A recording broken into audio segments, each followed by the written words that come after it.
Hey, Watch, what kind of adjustments, and because obviously Holland was a great game, but what kind of adjustments specifically did you make to shut down their offense from one night to another? It was Derek Holland and Mike Napoli. He was able to use all his pitches all around the strike zone. He had good off-speed stuff tonight, kept him off balance. Move him in, move him out, up, down. He was just outstanding. He and Napoli work outstanding tonight, and that was the reason. It was Derek Holland and Mike Napoli.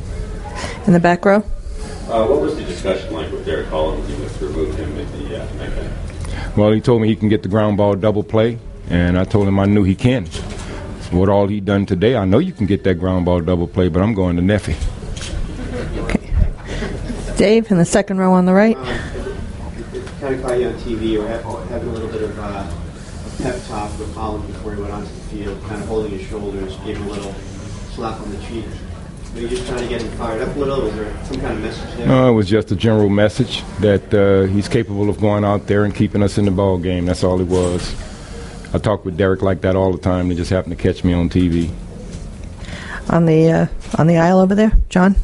You said earlier this postseason that Derek was still kind of a pony and ready to become a thoroughbred. Is it pretty much safe to say he's become a thoroughbred now? Well, he was a thoroughbred tonight. Okay. You know, I think as we move forward in his career, he'll let us know that. But tonight he did what we needed. We needed him to go out there and pitch well, and he did. And he showed the world what he's capable of doing. Now we just got to find that capability every time he takes the baseball. Not throwing a shutout, just going out there and keeping himself in the game and staying under control and executing his pitches the way he did tonight. He executed his pitches around the whole strike zone tonight. Okay. Stephen? We've seen what Napoli can do with the bat. We've all seen that this year. But talk about him and the calming influence he was for Holland and just how well he's worked with him this year. Well, he's done that for us all year. And he has a feel. He has a real good feel for receiving, and he has a good feel for what his pitchers are capable of doing. And he did a good job tonight of making sure that Holland established his pitches.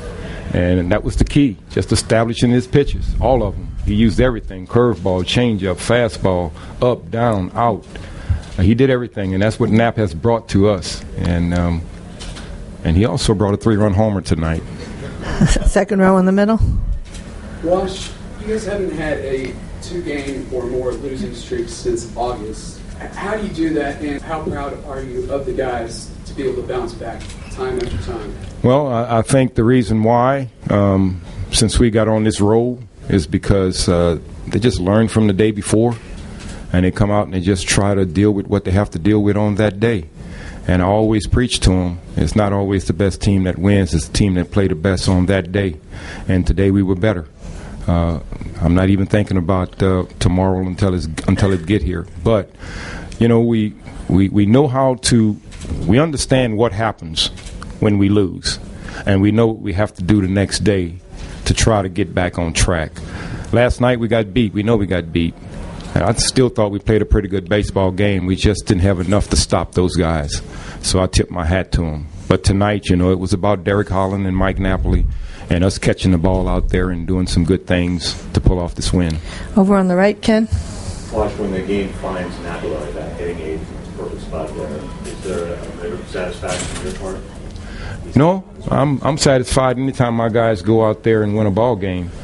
You know, I was breaking up the lefties. And, you know, hopefully if Mike was hitting in the 7th spot where I probably would have had him, the same thing may have happened. But, you know, I was just breaking up my lefties. And what Mike Napoli has done tonight, we've seen him do before. So I'm not surprised. I'm not surprised at nothing my guys go out there and do, because one thing they know how to do is play baseball. Derek said on the field that he was begging you to stay out there. Is that a fair description of what he was saying? Very fair description. He was begging. I just told him, if you want to stay out here, get on your knees. He walked off the field. Michael? As much Watch as you had confidence in Holland, could you have anticipated something this dominant?